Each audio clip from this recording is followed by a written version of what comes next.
And good morning, everybody. Welcome to Chalk Talk. I'm your host, Kim Davis. Happy Tuesday. It is the last Tuesday in August. I cannot believe I'm saying that. Today is August the 29th.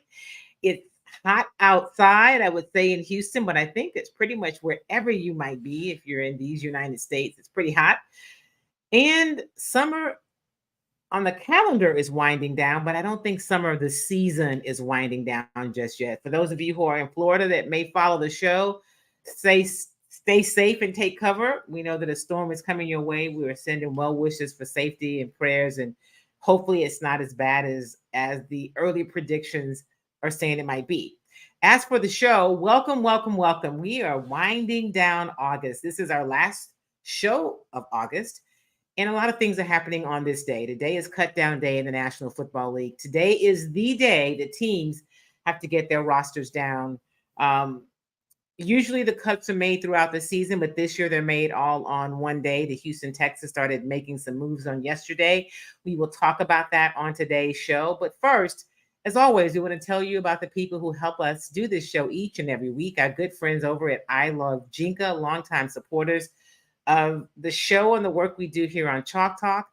Last week, one of the co-founders joined us live, Kim Edwards-Williams, talking about an upcoming crowdfunding campaign they're going to have. They're launching a couple of new products. So stay tuned. You will hear more about that. But until then, what you can do is you can get your Jinka.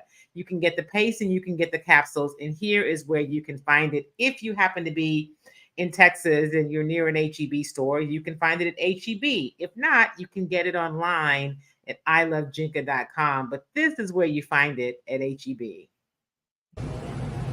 Here at HEB. Whoops. Here at HEB in the Healthy Living Department of Probiotics, you can find Jinka 7 days a week. Yeah. Look at that Jinka sale. Look at that Jinka. Of Jinka cells. Listen, turmeric paste. I've had some people tell me some great success stories they've had. What is it good for? You name it. The main thing is it reduces inflammation in our body, and inflammation is really the root of many things that ail us, right? Cholesterol, joints, aches and pains in our joints. People who have diabetes have seen better numbers with their A1C. Those who have high blood pressure have seen a reduction in their high blood pressure without having to go to the statin medication. So any number of things. It is turmeric is one of the key ingredients in the product, but it has 8 roots and herbs. Great information. You can go online and read about it at ilovejinka.com. And of course, you can always get it at your HEB stores.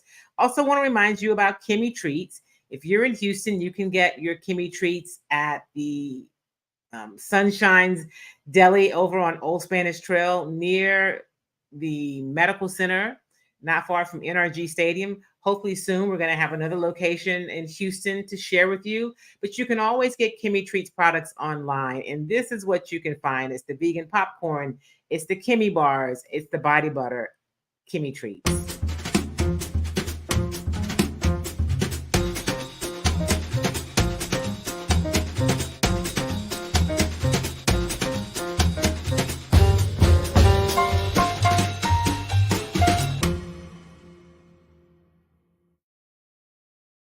All right, so we have a lot to get to today.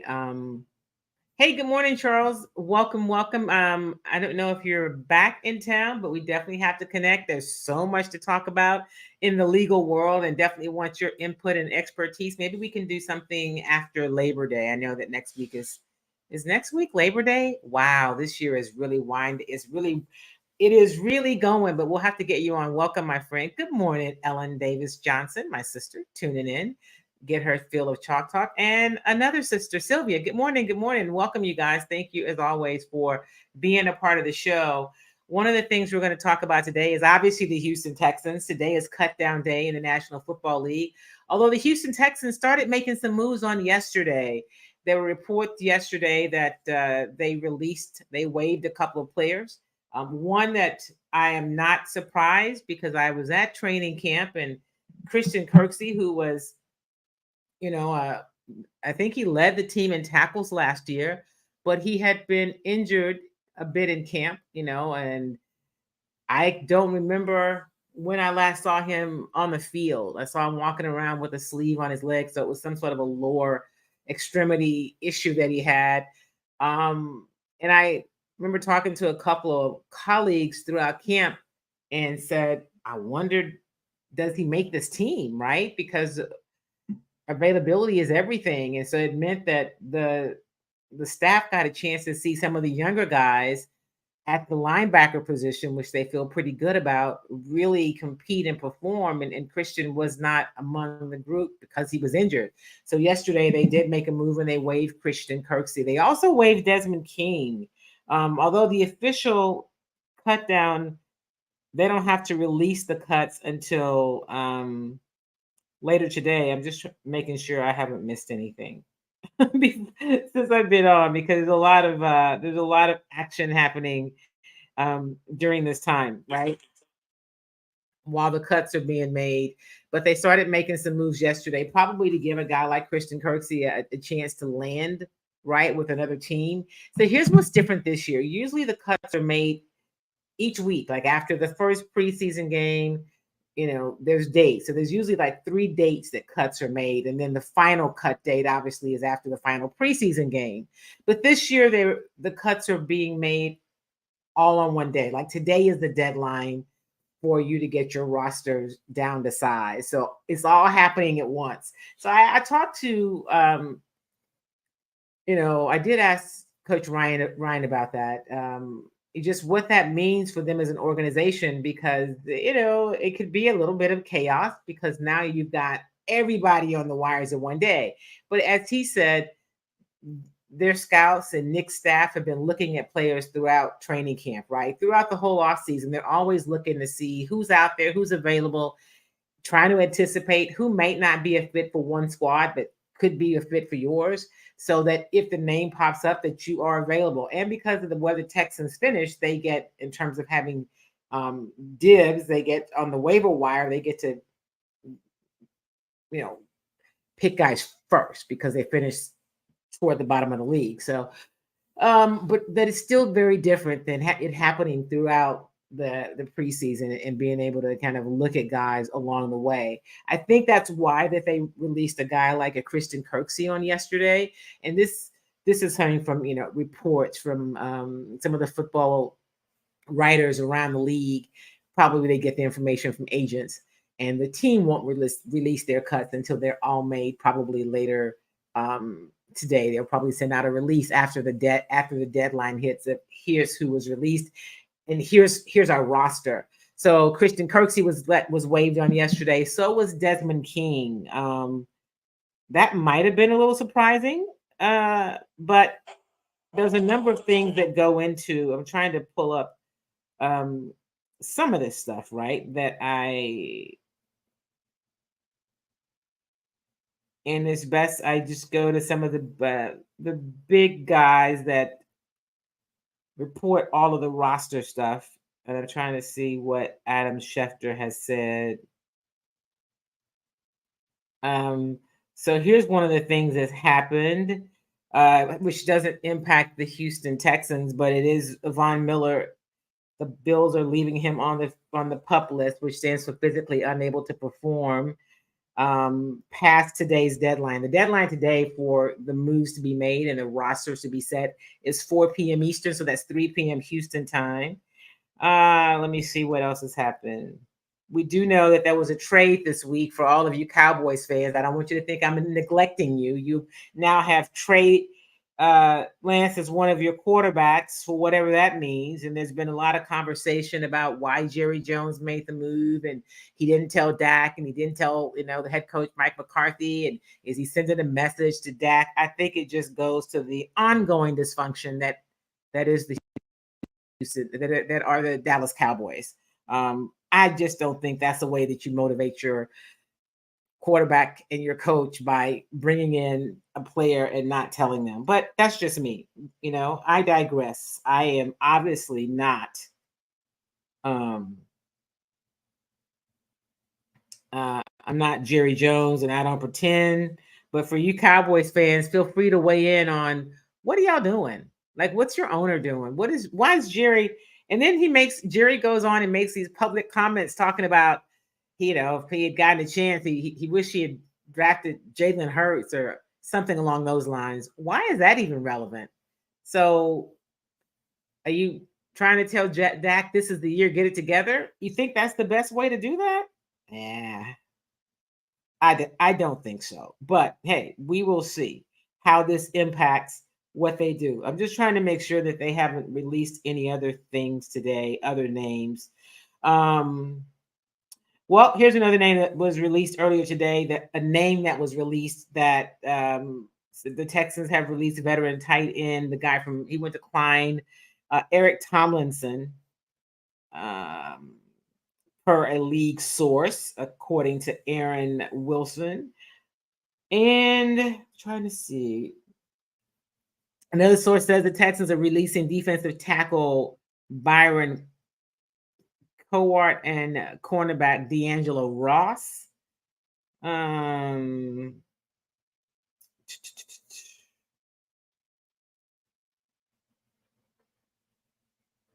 Here's some other names. Texans are reportedly releasing Chase Winovich, Ali Gay, Jared Wayne, Larry Roundtree III, offensive lineman. Let's see, who are these other names? And so a lot of these come from league sources, and what I would tell you is those sources are oftentimes agents. Okay, why is this popping up? That's bizarre. I've got this weird. So Christian Kirksey, as we mentioned, was waived on yesterday. It was released. Nickel back Desmond King, and defensive tackle, which was interesting, was Roy Lopez. And I think it's because of some sort of an injury buyout. Now, Kirksey really missed most. I said most of camp, but I'm looking now, and this report says the entire camp. I think when I opened the show, I said I don't remember when I last saw Christian Kirksey on the field. But here's a few things about that, like not being able to play in camp, compete in camp with a brand new coaching staff, right? Although you led the team in tackles last year, it's a whole new regime on the coaching side for the most part. There are a few coaches that remain, but they've got some young players. They drafted, a couple of linebackers. They've got some linebackers on the roster. They made some moves in the offseason. So he was the defensive captain last year, but releasing him saves the team $5.2 million by subtracting his non-guaranteed base salary, and it also saves the money against the cap. So he was replaced at middle linebacker by Denzel Perryman. You've seen him pretty active in the preseason. He had interception to start the game against the Dolphins a week ago at NRG Stadium. And so Denzel Perryman has been very productive in his career. The only question about him is, can he stay healthy for an entire season? That has not been the case to this point, but maybe this is the year, right? Maybe this is the year. So he's a former Las Vegas Raiders Pro Bowl selection. And anyway, he's looked great in this Texans defense. So if he can stay healthy, that's a pretty good move. Desmond King is a former Tennessee Titans All-Pro selection. He was signed to a 2-year contract last year. He started 25 games over two seasons and was listed as first on the depth chart at nickel. And he also has punt return skills. So he was due $3 million this season with $500,000 guaranteed. We'll have a chance to talk with Nick Caserio tomorrow about the moves that they made. So that one was a little interesting to me. I was a little surprised about the move for them releasing Desmond King. Another move that they are reportedly making is releasing the former New England's Patriot and Cleveland Browns defensive end Chase Winovich, and undrafted rookie wide receiver Jared Wayne. He was a standout at Pitt.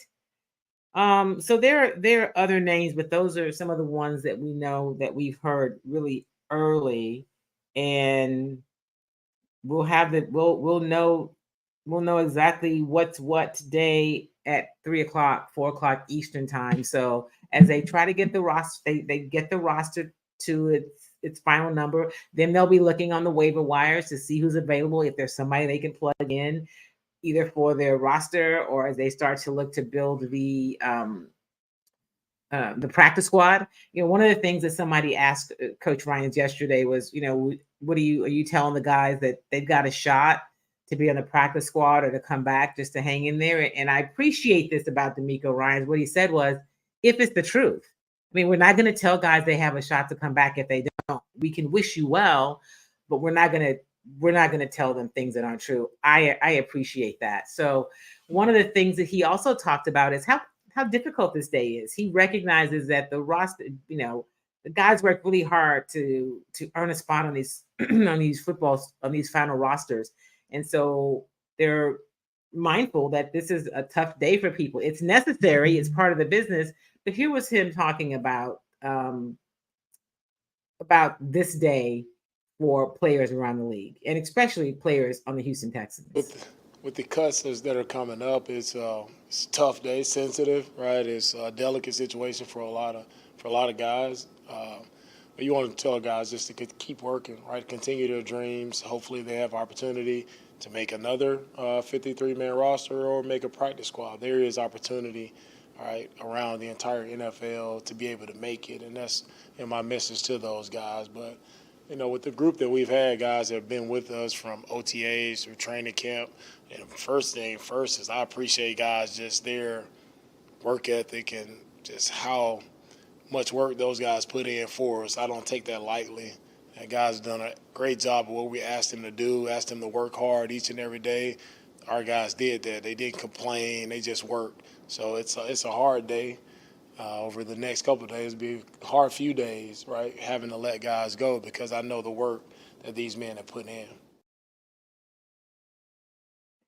He knows the work that they put in. So it is a difficult day. It is a part of the business. It is a part of how this all goes.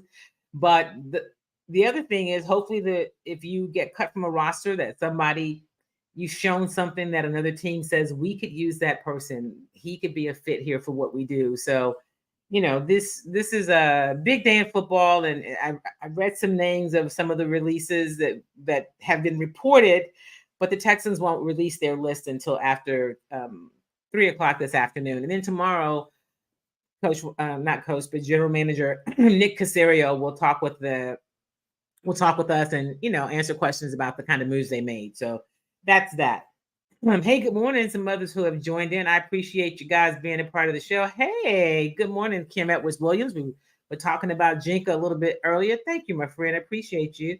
Hey, Josie, I gave somebody your number about those amazing the trigger point therapy work you do. So I'm going to have to get back and see you too. So good morning, my friend. Thank you, Sylvia. I appreciate you, although you might be a little biased as one of my older sisters. So listen, one of the other things that DeMeco talked about yesterday, I asked about CJ Stroud in the final preseason game. And let's be clear, preseason doesn't mean anything in terms of the record, but it means something as it relates to getting your team ready, answering some questions about players on your roster, figuring out who's going to be with you moving forward. But the record doesn't matter. The Texans finished preseason with 2 wins and a loss. They lost to the Dolphins last week in Houston. They beat the Patriots in New England, and they beat the Saints on the road. Does that mean that they're just going to be undefeated on the road this season? I don't think so. But it's always good to get a win, right? It's better to get a win than not.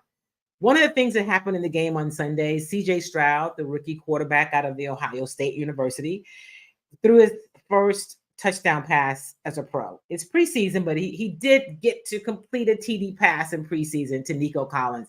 But he looked really good. I mean, that was a great pass. That was one that Robert Woods, you thought he should have brought down.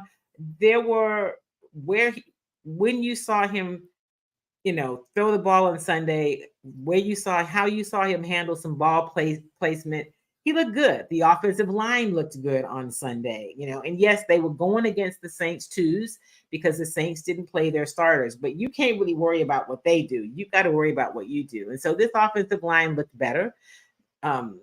They ran the ball well, which is really going to be the identity of this team. Damian Pierce, if he had played a whole game, could have probably rushed for 100 yards. So they look good. It was a good way to finish the preseason to get ready for the start of the season. So the season opens next week on Thursday night. I think that's the 7th of September. The Texans' first game is September 10th. They will play the Baltimore Ravens in Baltimore, Lamar Jackson and crew.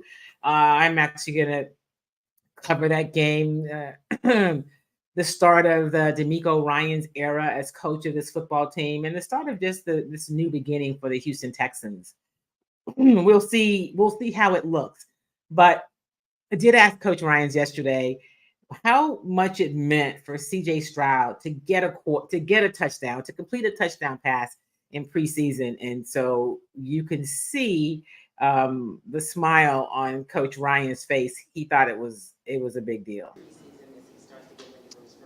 I think it was really important for him to get that touchdown, right? It's something you've been yearning for a long time, and you're trying to make all these plays to get in the end zone, and to see it finally happen, you could just see the happiness and the kind of big sigh of relief, like, yeah, we finally got in. So it was fun to see the energy, see the excitement from everyone on the sideline. I think everybody was happy, for CJ, all right, to make that play, him and Nico.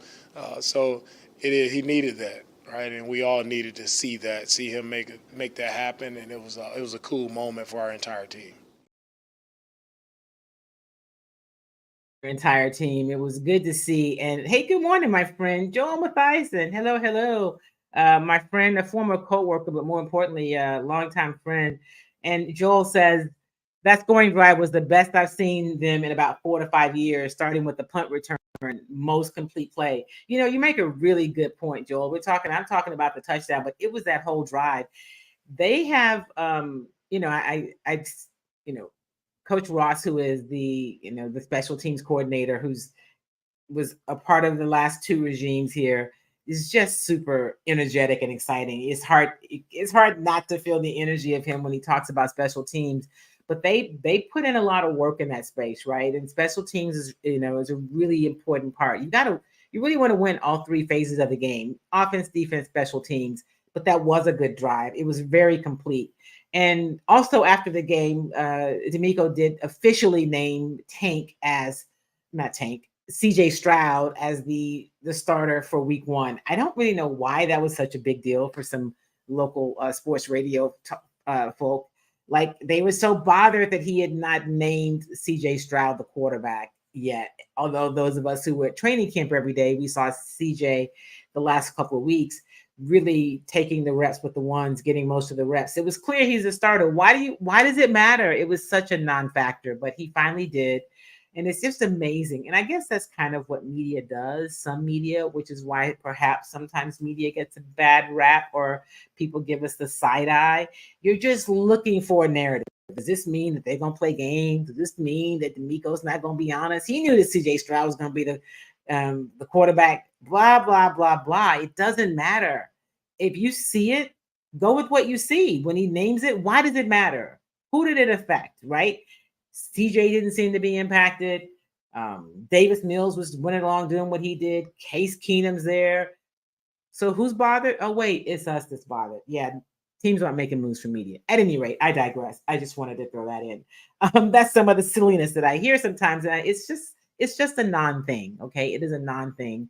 But he did. He had named CJ as the starter for week 1 against Baltimore. Listen, from day 1, he promised us, I will name a starter. We will have a starter when we go to Baltimore, right? And so he didn't wait until we got to Baltimore and right before the game. I mean, he named the starter. They've got 2 weeks until the season opener. I don't know why it matters.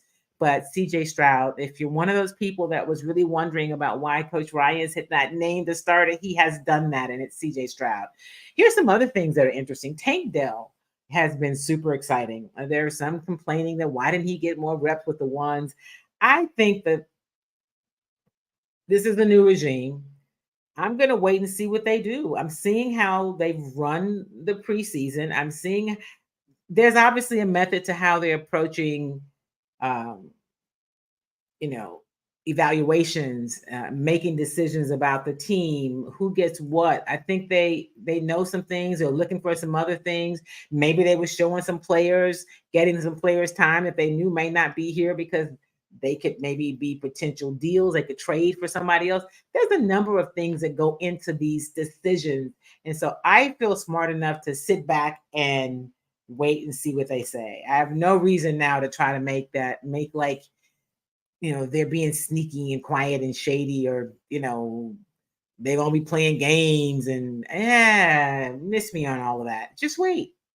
You don't have to know everything. We don't have to know everything the entire time, right? But I mentioned Tank Dell, electric, exciting, whether it's as a point returner, what you can see him do, as a receiver. He is probably the most electric guy in that receiving room. I said most electric. I didn't say the best. I think this is a big year. You've heard me say it for Nico Collins. He's in his third year. Does he really step up and make that jump and solidify his role and who he's going to be in the National Football League? I hope he does. Robert Woods, the veteran that came over from the Cowboys, he gives you some things. And then, of course, you've got a couple tight ends, and there's some other receivers. I like the young receiver, Xavier Hutchinson. I like what I've seen from him. So it'll be interesting just to see what happens and what this team does moving forward. It is exciting, and I'm looking forward to it. I think that it's going to be an exciting year. I think they'll be competitive. They're not a playoff team yet. I don't think they're there yet. I think with a rookie quarterback, you have to temper your expectations. And it's not a matter of, did you get the right one? I think rookie quarterbacks take time. They may get better throughout the season, and then they will, it's year 2 or year 3 to when they kind of set into, wow, this is who this guy can really be. And I say that, I'll give you a name, Patrick Mahomes. When Patrick Mahomes first got a chance to start, when we first saw him, it took a minute. And now people talk about him as being the best receiver ever, or at least the best receiver currently. Best quarterback currently. My point is, it takes time. CJ Stroud is a rookie.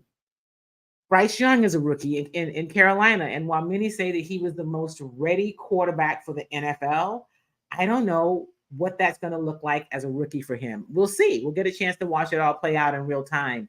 So I say all that to say, I think that CJ is going to have some moments where we can see, this is who he's going to be. I think he's going to have some struggles because he's a rookie. The game speeds up a lot at this level, and there's just a lot to navigate and manage. Everybody you're playing against, those defensive lines, those fronts that are rushing you, all the things that you got to do, it's a whole lot different from college. And I think we all know that intellectually, but sometimes there's an expectation or a thought about what a rookie can do. They can be really good. I think CJ Stroud was the right pick. I think he's going to be successful in this league. And I think that there should be just some reality about how good this team can be. I think defensively, they should be pretty good. DeMeco Ryans can hang his hat on building a defense and get a defense to move. And so that's super exciting. I look forward to what they do defensively. They look much better this week against the run than last week. I think that made him probably almost, physically ill to see how poorly they played against the run against the Dolphins. And he said, I don't know, for a coach who comes from defense, although he's coaching the entire team now, he hangs his hat on defense. He did. That's how he got here. He's thought of as having the best defense in the league last year, highly thought of as a defensive coordinator, and highly thought of as a potential head coach, right? And so that's what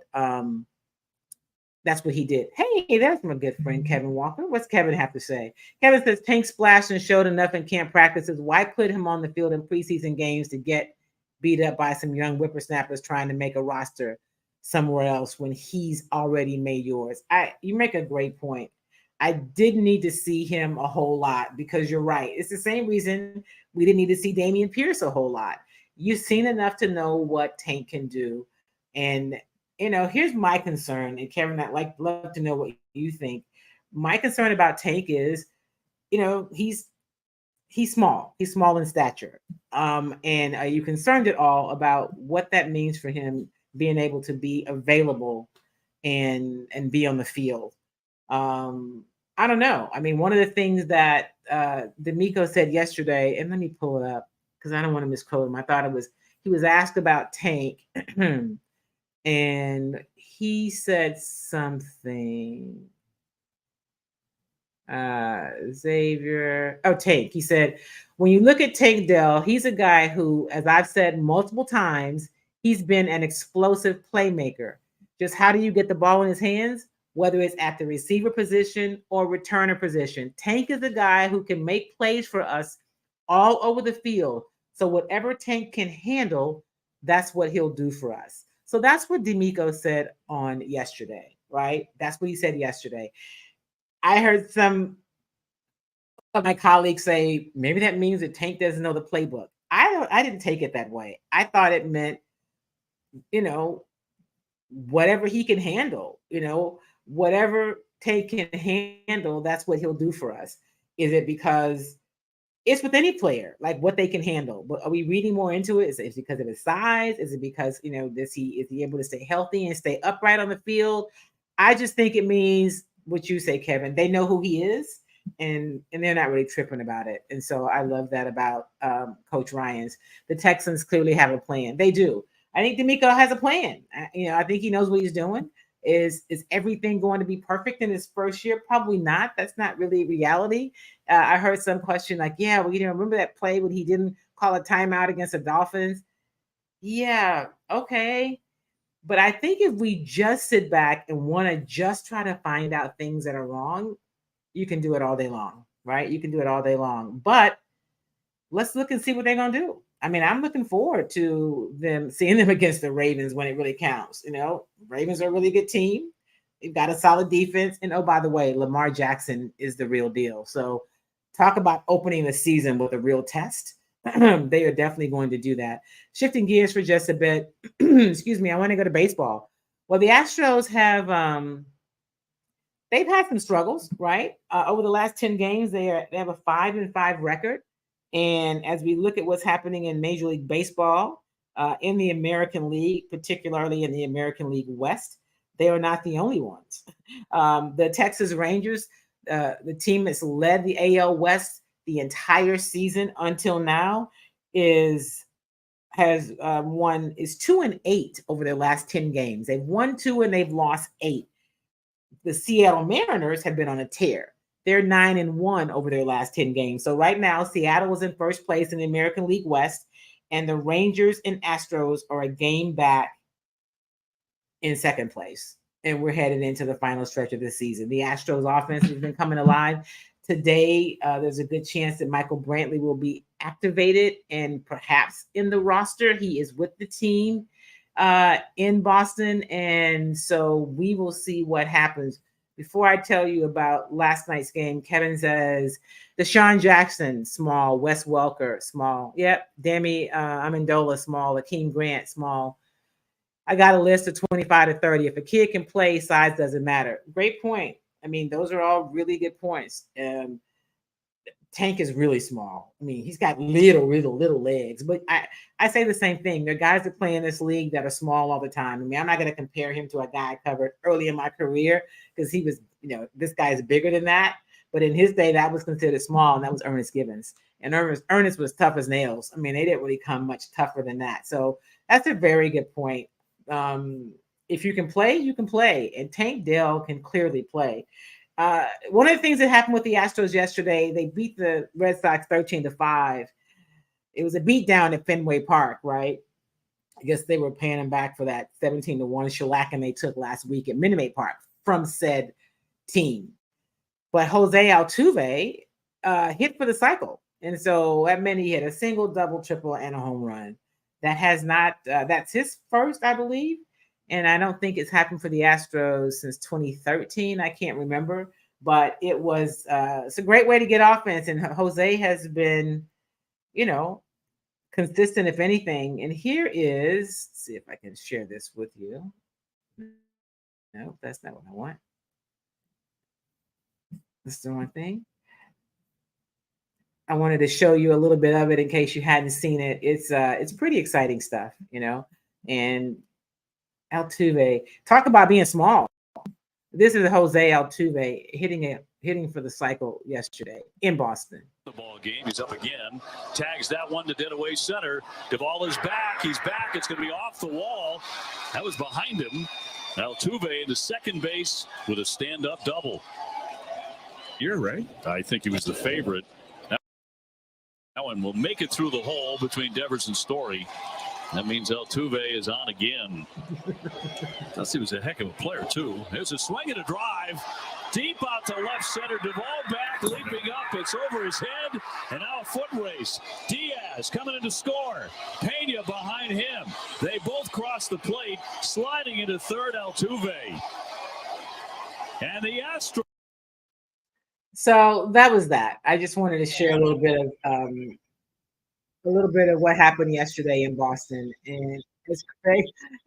As Kevin said, Altuve is too small. He's not going to pan out.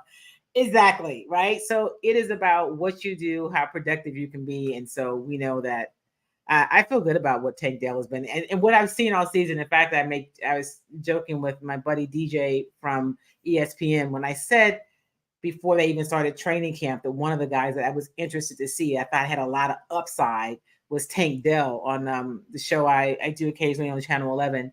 DJ was giving me a hard time, like, Tank Dell, he was just not high on him.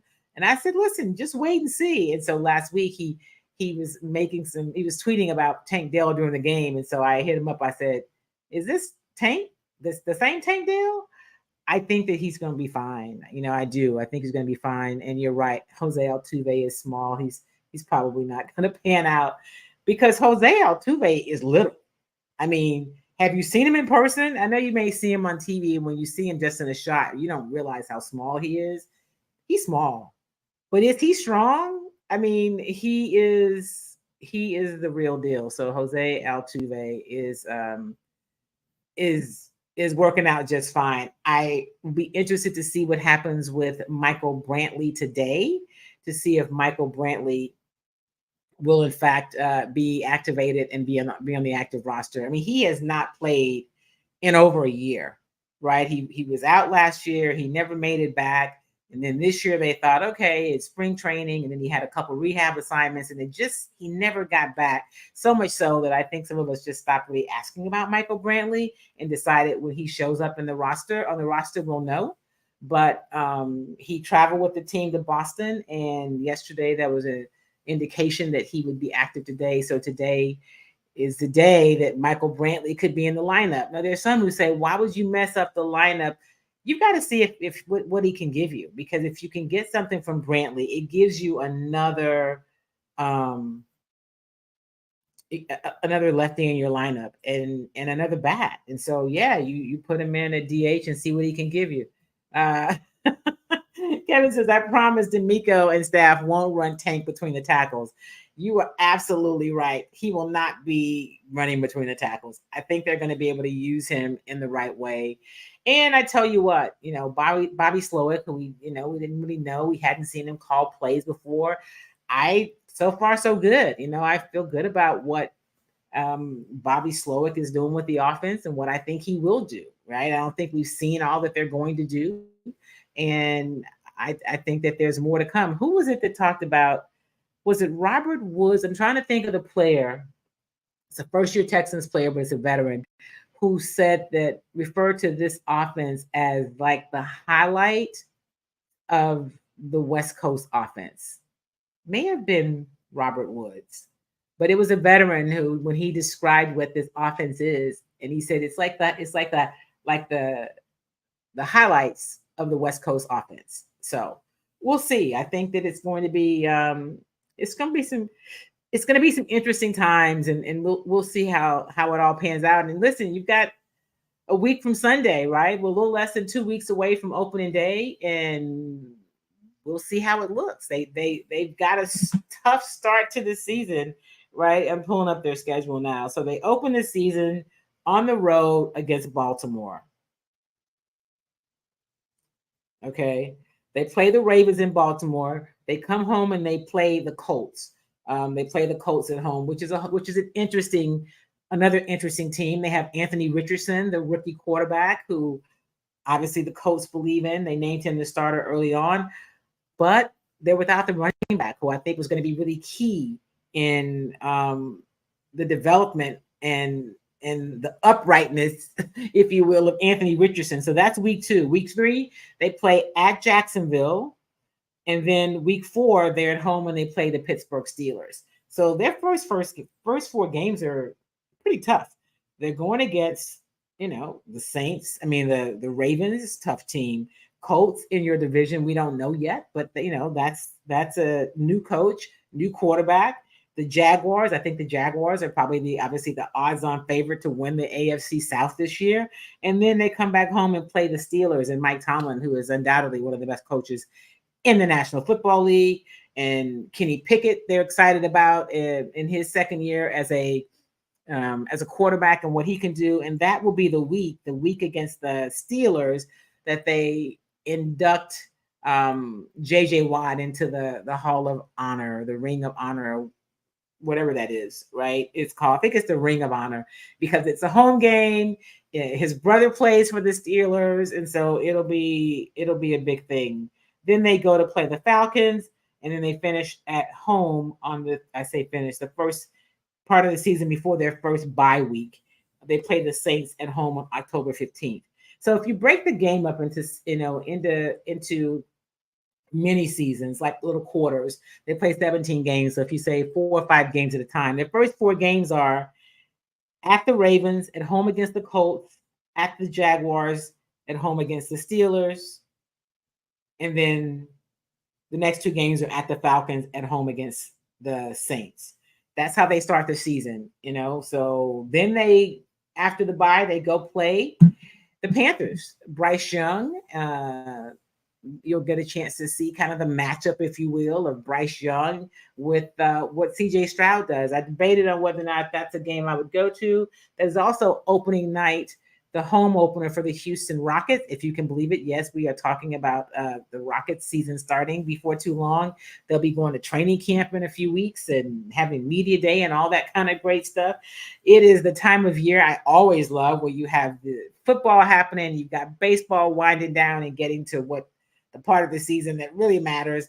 And then you've got the start of basketball. Super exciting time for those of us who like this stuff called sports. So yes, that is what's happening. So listen, the other thing that I can't get out without telling you about today is the U.S. Open started day 1 yesterday at Flushing Meadows in New York. The U.S. Open is underway.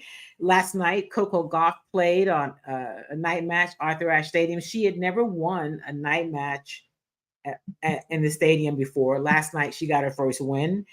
She won in 3 sets. It wasn't her greatest outing, right? But what matters is, do you win? If you're going to win a championship, along the way, you're going to have a match that you're not playing your best.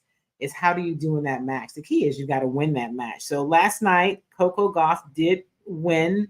It took her 3 sets. And like she said, it wasn't her greatest tennis, but she's glad that she was able to persevere and overcome. On the very same night also, this is why I don't see it. This is today's schedule. Let me look back at last night. I'm like, I know that there are more matches than this. So Coco lost the first set. So the final was 3-6, 6-2, 6-4. She was up 4-1. Was she up 5-1 at a point in the third set? And then Lisa Sigemund came back, fought hard, and Coco ultimately won the match 6-4 in the third. So congratulations to her. Eubanks also won his first match yesterday. He is the young man out of Georgia that we really saw make some noise, if you will, in Wimbledon this summer, and he won last night in 4 sets. He says, who cares other than you? I think a lot of people, Kevin, care about what's happening at the U.S. Open. I just want to make sure that they know. I mean, wouldn't you care if Coco Gauff were to win a championship this year, if she could win the Open? Wouldn't you care if you saw like Francis Tiafoe, or if you saw Eubanks get to a championship? I think that you would. So I'm going to just take that as you just kind of giving me a little light nudge and making a joke.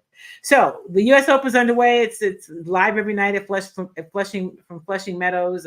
Coco plays again on Wednesday. Eubanks play again on Wednesday, and they play every other day. So that's one way you can keep up with it. So listen, we are out of time for today's show.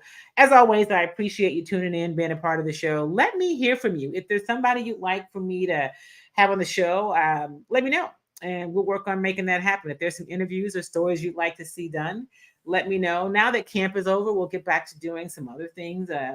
Camp takes a lot of time, but now that the season's starting, we have some other really cool stories I'm going to be telling you about, and people that you will hear from coming up. And yes, you will also hear some things about tennis. Kevin Walker, I know you appreciate that. But we're going to be getting, looking into baseball, right? It's not been pretty, but where will the Astros be? It's such an interesting season, right? It's not been as clear cut as it's been in the previous years, when they made 5-6 ALCS appearances.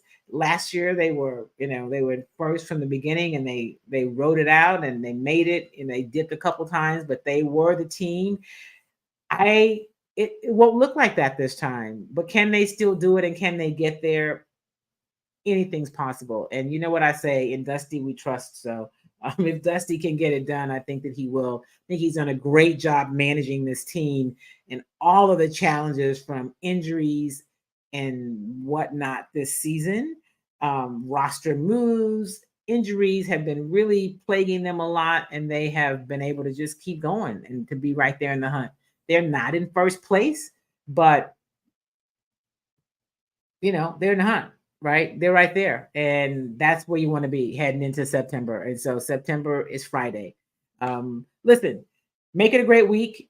I will tell you guys to be safe, be vigilant, do things that you can do to keep yourself safe. COVID is kind of ramping up in terms of numbers. So, I'm not saying you all need to wear masks. Figure out how you move. Just move with some sort of caution. And make sure that you're registered to vote, guys. I say it every show. I do, because maybe there's somebody listening today who didn't hear it before. They tuned out before I said this. If you're not registered, get registered. Stay registered so you don't have to worry about being registered to vote. Your vote matters. You vote. You matter. And you get registered. If you are, then help somebody else get registered. And then know the issues, know the policies and the people, and know how it affects you.